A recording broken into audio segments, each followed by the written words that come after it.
भविष्य में मानवता द्वारा किए गए सभी नुकसानों के कारण अर्थ धीरे धीरे मर रही है और लोग बचने के लिए बेताब हैं। एक दिन मंगल के पास कहीं से एक विशाल काला गोला दिखाई देता है। इस अजीब घटना की जांच के लिए 6 बेहतरीन एस्ट्रोलॉजर को अखिलीज नामक अंतरिक्ष शिप पर भेजा जाता है। 8 महीने तक चालक दल हाइबरनेशन में यात्रा करते हैं। इस दौरान कार्ला अपनी बेटी और अपनी मां के बारे में सपने देखती रहती हैं, जिनकी 2 साल पहले एक कार दुर्घटना में जान जा चुकी थी। जब गोले तक पहुंचने के लिए केवल 8 घंटे बचे होते हैं तो चालक दल को जगाया जाता है। जागने के बाद वे अपनी मांसपेशियों को खींचने और दिमाग को साफ करने के लिए थोड़ा समय लेते हैं। तभी कार्ला देखती है कि रूबिन काफी परेशान है। यह उसका पहली बार हाइबरनेटिंग का अनुभव था। वह उसे आराम करने की सलाह देती है। इसके बाद कार्ला कमांडर पॉल से मिलती है। वे गोले को स्कैन करके उसके बारे में अधिक जानने की कोशिश करते हैं, लेकिन जहाज का एआई वहां कुछ भी ढूंढ नहीं पाता। यह देखकर कार्ला कहती है, हमें वापस लौट जाना चाहिए। लेकिन पॉल बोलता है, हम मिशन अधूरा नहीं छोड़ सकते। डेटा की कमी रूबिन को पहले से भी ज्यादा परेशान कर देती है। चालक दल शिप के मैन वेंस से कांटेक्ट करने का फैसला करता है। वेंस उन्हें बताता है कि पृथ्वी पर लोग इस रहस्य के उत्तर का बेसब्री से इंतजार कर रहे हैं। वह कहता है, आप उन्हें निराश नहीं कर सकते, मिशन को पूरा करना होगा। कुछ समय बाद कार्ला को शिप में अपनी मां की आवाज सुनाई देने लगती है, लेकिन जब वह चारों ओर देखती है तो वहां कोई नहीं होता। उसी समय रूबिन अपने कमरे में खौफनाक फुसफुसाने से चौंक कर जाग जाता है। जब कार्ला रूबिन के कमरे में पहुंचती है तो वेंस उसे वीडियो कॉल करता है और कहता है, तुम ठीक हो? तुम काफी तनावग्रस्त लग रही हो। जैसे ही कार्ला उसे कन्विंस्ड करती है कि वह ठीक है, कॉल अचानक कट जाती है और जहाज का एआई घोषणा करता है कि गोला एक विसंगति पैदा कर रहा है। कार्ला मेन डेक पर दौड़ती है और देखती है कि रहस्यमयी गोला जहाज पर प्रकाश की एक बहुत ही चमकदार किरण फेंक रहा है। यह प्रकाश सिस्टम में कई समस्याओं का कारण बन रहा है। लाइट्स छपक रही हैं, जिससे कंट्रोल अनस्टेबल हो रहे हैं और अलार्म बज रहे हैं। बाकी चालक दल भी डेक पर पहुंचता है। तेज गोले के बिहेवियर का पता करते हुए कहता है, शायद यह प्रकाश हमें यह दिखाने का एक तरीका है कि हमें कहां जाना है। जैसे ही जहाज करीब आता है, एआई गोले से आने वाली अजीब आवाजों को पकड़ लेता है। कार्ला और उल्फ आवाजों का एनालिसिस करते हैं और एक संदेश को डिकोड करते हैं। संदेश बार बार डेउस शब्द को दोहराता है, जिसका लैटिन में अर्थ है ईश्वर। इस रहस्यमयी संदेश से रूबिन का डर बढ़ जाता है। वह घबराकर कमरे से बाहर भागता है और चिल्लाता है, हमें वापस जाना चाहिए, यह खतरनाक है। कार्ला चिंतित होकर पॉल से कहती है, हमें शिप रोक देनी चाहिए। एआई को इन कम्युनिकेशंस को ठीक करने का समय देना चाहिए। अगर यह कोई खतरनाक एलियन है तो हमें वेंस को सूचित करना होगा। लेकिन पॉल सख्त आवाज में जवाब देता है, हम मिशन अधूरा नहीं छोड़ सकते, हमें चलते रहना होगा। बाद में चालक दल रूबिन की जांच करता है और उसे गलियारे में रोता हुआ पाता है। रूबिन कांपते हुए कहता है, यह प्रकाश ईश्वर द्वारा भेजा गया न्याय दिवस है। मुझे आवाजों ने यह बताया है। वह मिशन को रद्द करने की गुहार लगाता है, लेकिन पॉल उसकी बात को अनसुना कर देता है। टीम एकत्र होकर गोले के बारे में अपने अपने विचारों पर चर्चा करती है। उल्फ कहता है, यह हमारा कर्तव्य है कि हम पता लगाएं कि यह क्या है। यह मानवता के लिए महत्वपूर्ण हो सकता है। लेकिन कार्ला चुप रहती है। उसकी आंखों में चिंता साफ झलक रही है। जैसे ही जहाज गोले के करीब पहुंचता है, कार्ला और रूबिन दोनों को फिर से आवाजें सुनाई देने लगती हैं। उल्फ कार्ला को उसके कमरे में ले जाता है, जहां वह बताती है कि कार दुर्घटना के बाद से उसे लगातार सिर दर्द हो रहा है। हालांकि वह आवाजों का जिक्र नहीं करती। उल्फ उसकी हालत पर जोर देकर कहता है, तुम्हें आराम करना चाहिए कार्ला, यह तनाव तुम्हारे लिए ठीक नहीं है। उनकी बातचीत तेज द्वारा बाधित होती है, जो हड़बड़ाते हुए अंदर आता है और कहता है, रूबिन गायब है। उल्फ की चिंताओं को अनदेखा करते हुए कार्ला तुरंत खोज में शामिल हो जाती है। टीम अलग अलग होकर रूबिन को खोजने लगती है। तेज कार्गो बे की जांच करता है और वहां कुछ कंटेनरों के पीछे छिपे हुए वह रूबिन को पाता है। रूबिन रोशनी से घिरा हुआ है और वह अपने सिर में गूंजती आवाजों को खुश करने के लिए एक अजीब रीति कर रहा है। उसकी त्वचा पर धार्मिक प्रतीकों का एक समूह धीरे धीरे उभर रहा है, मानो किसी अदृश्य हाथ से लिखा जा रहा हो। तेज उसे देखकर डर में चिल्लाती है, इसीलिए कार्ला और उल्फ उसे खोजने के लिए दौड़ पड़ते हैं। दुर्भाग्य से जब तक कार्ला वहां पहुंचती है तब तक बहुत देर हो चुकी होती है। तेज फर्श पर मरा पड़ा होता है और उसकी आंखें बाहर निकल आती हैं। रूबिन देखता है कि कार्ला उस पर जासूसी कर रही है, इसलिए वह उसे हॉस्टेज बना लेता है और उल्फ के आने पर उसे भी मार देने की धमकी देता है। तभी पॉल रूबिन के पीछे दिखाई देता है और बिना किसी हेजिटेशन के उसे गोली मार देता है, जिससे वह तुरंत मर जाता है। फिर वह उल्फ से कहता है, 2 बॉडी बैग्स लाओ, और 2 चालक दल के सदस्यों की डेथ के बारे में कुछ भी रिएक्ट नहीं करता। रूबिन के चाकू को पकड़ने के बाद कार्ला पॉल का पीछा करते हुए लिफ्ट में जाती है और उससे पूछती है, क्या तुम सच में कुछ जानते हो? पॉल ने इनकार किया और गुस्से में आकर कहा, तुम मिशन छोड़ना चाहती हो, लेकिन याद रखो, ऑर्डर्स आर ऑर्डर्स। जब वे उसके कमरे में पहुंचते हैं तो कार्ला गुस्से में पॉल को उनके साथी टीम के सदस्यों की डेथ के बारे में इतना कोल्ड व्यवहार करने के लिए बुलाती है, लेकिन पॉल बस चलता जाता है। बॉडी बैग्स के बजाय उल्फ ने शवों को उनके संबंधित हाइबरनेशन चेंबर्स में रखने का फैसला किया। गोले तक पहुंचने से पहले केवल 3 आवर्स बचे थे और चालक दल ने मुख्य अकिलीज फ्रेम को अलग कर दिया ताकि वे गोले से अधिक आसानी से नेविगेट कर सकें, और एक छोटे जहाज में रहने का डिसीजन लिया। कार्ला को गोले पर किसी तरह की स्ट्रक्चर दिखाई देती है, लेकिन वह समझ नहीं पाती कि यह क्या है। जब जहाज आखिरकार गोले पर उतरता है तो कम्युनिकेशन फिर से काम करना शुरू कर देता है और चालक दल को वेंस का फोन आता है।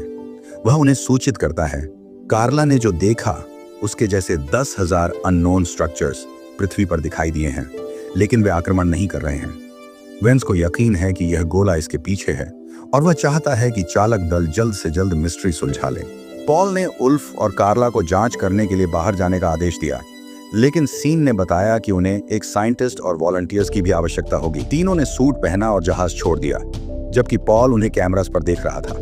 गोला पूरी तरह से अंधेरा था, इसलिए वे दूर तक नहीं देख सकते थे और कार्ला का स्कैनर कुछ भी नहीं पकड़ सकता था। जब वह जमीन को छूती है तो वह कहती है कि यह पृथ्वी पर झात तत्व नहीं है।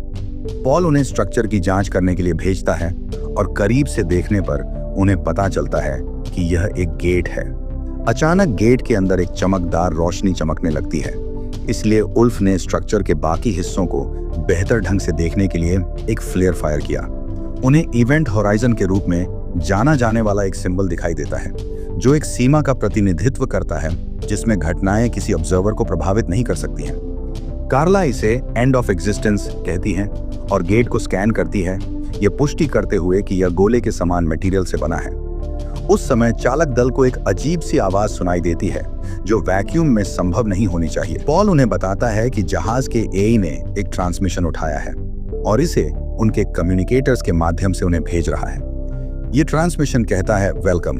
जब प्रकाश तेज चमकने लगता है तो गेट के बीच में एक वुमन दिखाई देती है। महिला अपने माइंड से संदेश भेज रही है और एआई उन्हें चालक दल के लिए ट्रांसलेट करता है, ये बताते हुए कि यह प्राणी सभी एग्जिस्टेंस के क्रिएटर के लिए बोलने का दावा करता है। यह क्रिएटर एक चेतावनी के रूप में आया है और मानवता को एक विकल्प देकर मदद करने के लिए आया है। जो लोग गेट में प्रवेश करेंगे उन्हें इटर्नल पीस मिलेगी और उन्हें रास्ता दिखाने के लिए कार्ला को चुना गया था। गेट के अंदर वे सभी दुख और दर्द का अंत पाएंगे, लेकिन जो लोग प्रवेश नहीं करना चाहते हैं वे तब मर जाएंगे जब गोला पृथ्वी को नष्ट करने के लिए पहुंचेगा। अचानक महिला कार्ला की मां में बदल जाती है और उसे बताती है कि गेट के अंदर कोई उसका इंतजार कर रहा है। हैरान कार्ला रोशनी में चली जाती है और कार एक्सीडेंट के बारे में एक फ्लैशबैक देखती है, इससे पहले कि वह खुद को एक गोल्डन सिटी के पास पाती है जिसके सिर पर एक्सीडेंट का घाव अभी भी ताजा है। उसकी डॉटर वहां है और कार्ला उसकी ओर दौड़ती है, लेकिन इससे पहले कि वे फिर से मिल पाते कार्ला जहाज में एक टेबल पर जाग जाती है। द्वारा पढ़ने के बाद कार्ला उल्टी करती है और आश्चर्य करती है कि वह वहां कैसे पहुंची। उल्फ बताते हैं कि जब वह गेट से बाहर आई थी तो वह मुश्किल से खड़ी हो पा रही थी, इसलिए वह उसे वापस जहाज पर ले आया। दुर्भाग्य से सीन नहीं पहुंच पाया। उनकी बातचीत वेंस के कॉल से बाधित होती है, जो सभी डिटेल्स जानना चाहता है। कार्ला उसे गोल्डन सिटी के बारे में बताती है और इसकी तुलना जेरूसलम से करती है, जिससे उल्फ उसे हेवन कहता है। जब वेंस लगातार सवाल पूछता रहता है तब भी वह अपने फैमिली का जिक्र नहीं करती। जब वह कहती है कि उसने कुछ और नहीं देखा तो उसे विश्वास नहीं होता। कॉल खत्म होने के बाद चिढ़कर पॉल कमरे से बाहर चला जाता है और कार्ला सीन की डेथ के बारे में पूछती है। उल्फ बताता है कि उसका सूट फट गया था और कार्ला को यकीन नहीं होता क्योंकि उनके सूट्स ऐसे मटेरियल से बने होते हैं जो टूटते नहीं हैं। फिर उल्फ कहता है कि सीन ने अपने ग्लव्स को सही तरीके से सुरक्षित नहीं किया और उसने डीकम्प्रेस किया, लेकिन कार्ला इस पर भी विश्वास नहीं करती क्योंकि सीन एक बहुत एक्सपीरियंस्ड एक्सप्लोरर था।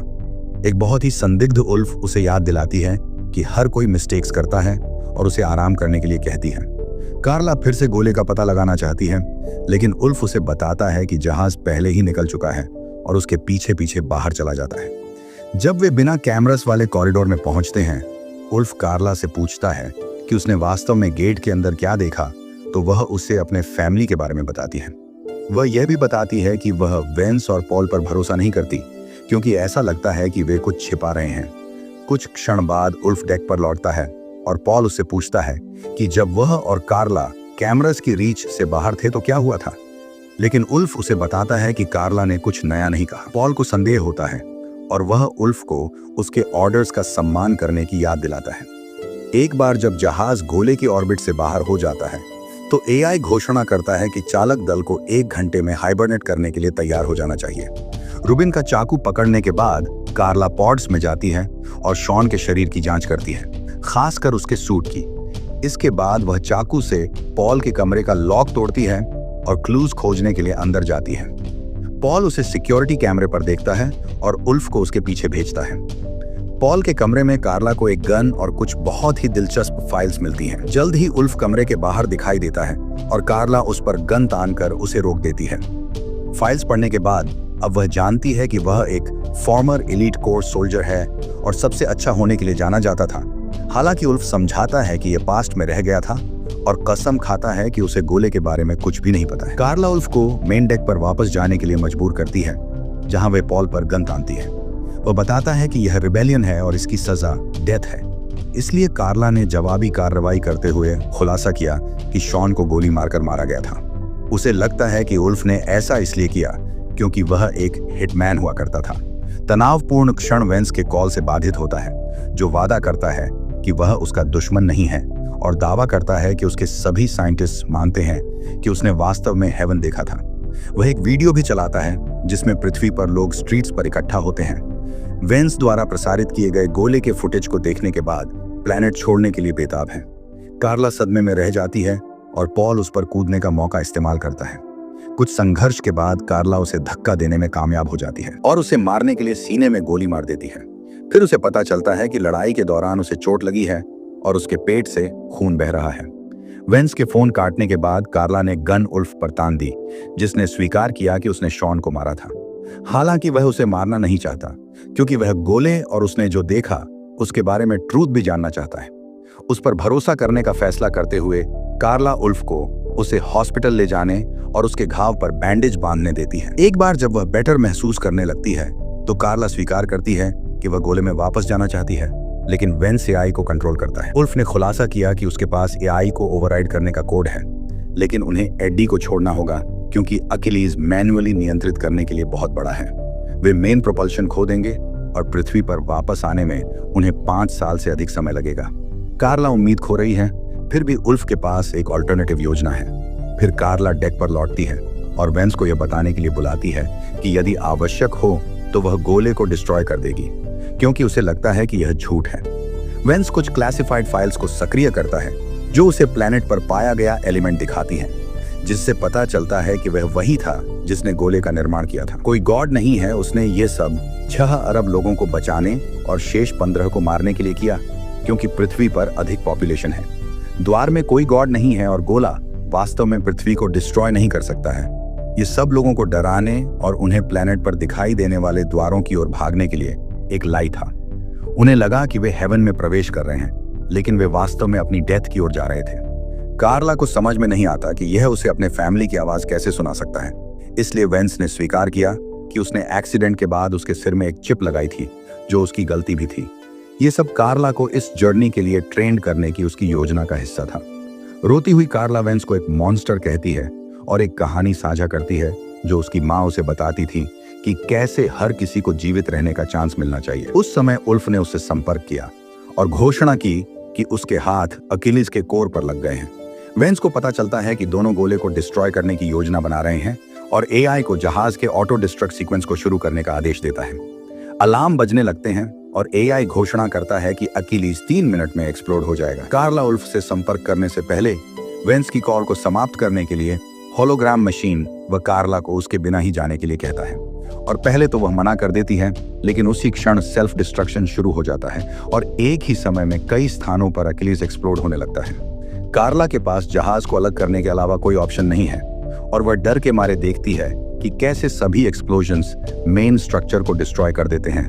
उसे लगता है कि उसका दोस्त मर चुका है।